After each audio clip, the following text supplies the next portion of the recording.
Hello dear students, good morning, good evening all of you. आज की class में हम बात करने वाले हैं कि सर अगर आपके पास में कोई ऐसी अकाउंटिंग आती है जिसका बिजनेस न्यूली स्टार्ट हुआ है, यानी कि जो अभी न्यू बिजनेस स्टार्ट कर रहा है, उसकी अकाउंटिंग आप कैसे करेंगे, उसके ट्रांजैक्शन को आप कैसे रिकॉर्ड करेंगे, क्या आपको करना होगा, यह सब कुछ आज के इस वीडियो में हम डिटेल में बात करने वाले हैं। सबसे पहले बात करते हैं कि सर कोई भी न्यू बिजनेस स्टार्ट होता है, अगर प्रोप्राइटरशिप बिजनेस है तो प्रोप्राइटरशिप बिजनेस में जो प्रोप्राइटर है उसके सेविंग अकाउंट से स्टार्टिंग का खर्चा आपका होने वाला है। अभी तक आपने क्या किया सर, स्टार्टिंग में सेविंग अकाउंट से आप क्या करोगे सर, एक्सपेंसेस करोगे, इसलिए आपको क्या करना हो सर, सेविंग अकाउंट्स भी रिकॉर्ड करना होगा। फर्स्ट ट्रांजैक्शन होता है कि सर जब भी आप किसी बिजनेस को स्टार्ट करते हैं, सबसे पहले आप उसका रजिस्ट्रेशन करवाते हैं। रजिस्ट्रेशन करवाने के लिए आप जो भी 1500 2000 रुपए का जो एक्सपेंसेस आता है वो आप पे करते हैं। इसके बाद में सर आप वहां पर क्या लेते हैं सर, एक प्रॉपर्टी लेते हैं। वो प्रॉपर्टी चाहे आप रेंट पर है या फिर आपकी खुद की है। नॉर्मली 90 केसेस में प्रॉपर्टी रेंट पर ली जाती है। जो आप ऑफिस ओपन कर रहे हैं, जो आप गोडाउन ओपन कर रहे हैं, वो प्रॉपर्टी आप क्या लेंगे सर, रेंट पर लेंगे। तो रेंट पर प्रॉपर्टी जब आप लेंगे उस समय आपको क्या करना होगा सर, 2 मंथ का जो रेंट है वो रेंट आपको एडवांस में पे करना होगा, प्लस 1 मंथ का आपको रनिंग रेंट पे करना होगा। ठीक है, पहला ट्रांजैक्शन आपका किसी के साथ में होगा कि जब भी आप न्यू बिजनेस स्टार्ट करते हैं, न्यू बिजनेस स्टार्ट करने के लिए आपको किसी प्लेस की जरूरत होगी। प्लेस के लिए आप क्या करेंगे सर, कोई भी प्रॉपर्टी आप रेंट पर लेंगे। अब जो भी प्रॉपर्टी आप रेंट पर ले रहे हैं, आप उनको जो चेक देंगे वो चेक प्रोप्राइटर के सेविंग बैंक अकाउंट्स का होगा, क्योंकि अभी तक आपका प्रॉपर्टी आया नहीं, प्रॉपर एड्रेस नहीं आया, इसलिए आपका फॉर्म क्रिएशन नहीं हुआ है, फंड क्रिएशन नहीं हुआ, तो आपका करंट अकाउंट्स भी ओपन नहीं हुआ। इसके लिए आपको क्या करना है, सिंपल, पहला जो ट्रांजैक्शन आपको टैली में कंपनी क्रिएट कर देनी है। कंपनी अगर फिनेंशियल ईयर इस साल अगर आपने स्टार्ट किया तो फिनेंशियल ईयर 1/4/2024 से स्टार्ट होगा, और जिस भी डेट को आप उनको चेक दे रहे हैं उसकी डेट में आपको एंट्री पास करनी है। क्या एंट्री पास करनी है, पहली एंट्री आपकी जो होगी वो प्रॉपर्टी की रेंट की होगी, यानी कि जो भी आप प्रॉपर्टी रेंट पर ले रहे हैं उसकी होगी।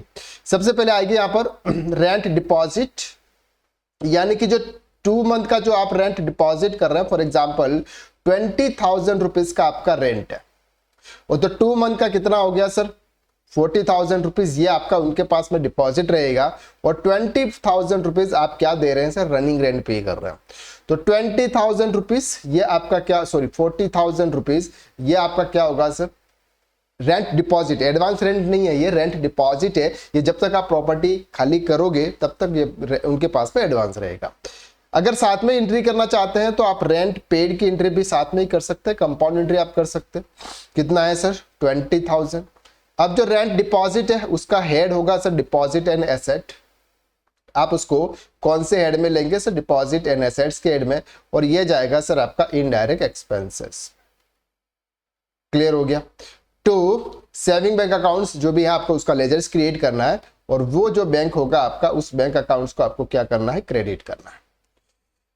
क्लियर। तो कितना हो गया सर आपका ये, फॉर एग्जाम्पल 60,000 रुपीज आपका ये पेमेंट हो गया। अब आप सोच रहे होंगे सर कैपिटल में तो अभी एंट्री की नहीं है, वो हम करेंगे बाद में। तो पहला ट्रांजैक्शन आपने प्रॉपर्टी रेंट पर ले ली, प्रॉपर्टी रेंट पर लेने के बाद उनको आपने पेमेंट कर दिया। अब सर आपने उसके नाम पे एक एग्रीमेंट बनवा दिया, तो जो भी एग्रीमेंट का एक्सपेंसेस आया होगा 1,000 रुपीज के आसपास का जो भी एक्सपेंसेस हो गया वो आपने पे कर दिया। इसके बाद आपने उसका रजिस्ट्रेशन करवा दिया सर, गुमास्ता बनवा दिया। गुमास्ता के लिए जो भी खर्चा हो गया 2500 रुपए का, उसकी एंट्री आप एज एक्सपेंसेस में आप पास कर दीजिए। अब आती है सर बात फिक्स एसेट की। अब आती है सर बात फिक्स एसेट की। फिक्स एसेट, यहां पर जितना भी आपका फिक्स एसेट है वो क्या होगा सर, जो भी आप परचेस करोगे, जैसे फॉर एग्जांपल फर्नीचर आप परचेस करोगे, कंप्यूटर आप परचेस करोगे, ये सब कहां से परचेस करोगे सर, ये सेविंग बैंक अकाउंट से ही पेमेंट करके आप परचेस करो, इनिशियल लेवल पे है। तो ये सब क्या होगा सर, आपका फर्नीचर अकाउंट डेबिट, जितना भी आप एसेट्स परचेस करोगे वो account debit to saving bank account, जो भी आपका होगा वो अकाउंट आपका क्रेडिट होगा। फॉर एग्जाम्पल 50,000 रुपीज आपका ओवरऑल, 25,000 ये और 25,000 ये। तो इन दोनों का हेड क्या होगा सर, आपका फिक्स एसेट। ये आपके फिक्स एसेट में चला जाएगा। तो ये हो गया नॉर्मली आपका फिक्स एसेट आ गया। अब देखिए प्रॉपर्टी हो गई, आपने रजिस्ट्रेशन करवा दिया, करंट अकाउंट आपने ओपन करवा दिया, तो करंट अकाउंट्स ओपन करा दिया, उसमें कुछ आप डिपॉजिट करोगे तो उसकी आपको कॉन्ट्रा एंट्री कर देनी है सर। कहां से डिपॉजिट करोगे? सेविंग अकाउंट से ही डिपॉजिट करोगे। तो सेविंग बैंक अकाउंट्स की एंट्री करेंगे कि सर जो भी आपका करंट अकाउंट है, current account debit to saving bank account, ये आपकी एक कॉन्ट्रा एंट्री हो जाएगी। अब बात आती है कि सर ये सब कुछ आपका क्या हो गया सर? बिजनेस सेटल हो गया, बिजनेस सेटल हो गया। अब आपके कैपिटल में अमाउंट कितना जाएगा? यानी कि कैपिटल का सिंपल सा मतलब होता है कि जो भी पर्सन बिजनेस को स्टार्ट कर रहा है, आपने इनिशियली लेवल पर बिजनेस में कितना लगाया। तो आपने ये देख लीजिए, फॉर एग्जांपल 60,000 रुपीज उसने यहां पर लगाया, 10,000 रुपीज का ये एक्सपेंसेस मान लो और 50,000 रुपीज का ये एक्सपेंसेस मान लो। तो कैपिटल में कितना आ गया सर आपका? अब ये मान के चलिए saving bank account debit 60,000 sorry 1 lakh to capital account.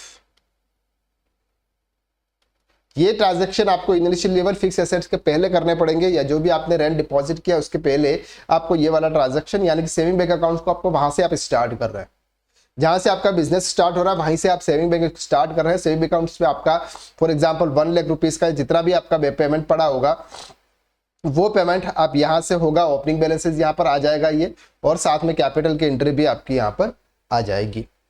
अब आपने करंट अकाउंट्स में भी पैसा डाल दिया है, तो करंट अकाउंट में भी जब भी आप करंट अकाउंट में for example 50,000 rupees initial level पे स्टार्ट कर रहे हैं, तो यहां पर और 50,000 रुपीज ऐड कर देंगे, क्योंकि करंट अकाउंट में पैसा कहां से आएगा? आएगा तो कैपिटल से ही। इसलिए जितना जितना आपने करंट अकाउंट और एसेट और ये सब करके जितना भी पैसा आपका टोटल हुआ है, उतना पूरा अमाउंट आप सेविंग बैंक अकाउंट को डेबिट करके कैपिटल को आपको क्रेडिट कर देना है। इसके बाद नॉर्मल ट्रांजेक्शन आपके शुरू हो जाएंगे। कौन से ट्रांजेक्शन? पार्टी से परचेज करना, purchase account debit to party account, इसके बाद पार्टी को सेल्स करना, पार्टी से पेमेंट रिसीव करना, पार्टी को पेमेंट देना, नॉर्मल एक्सपेंसेस पे करना, ये सब आपके डेली रूटीन के जो एक्सपेंसेस है वो सब आपके हो जाएंगे। अगर आप लोन भी ले रहे हैं तो लोन की एंट्री भी आप सिंपल पास करो। करंट अकाउंट में अगर आपका पैसा आएगा तो करंट अकाउंट डेबिट टू जिस बैंक से आप लोन ले रहे हैं उस बैंक अकाउंट्स को आपको क्रेडिट करना है।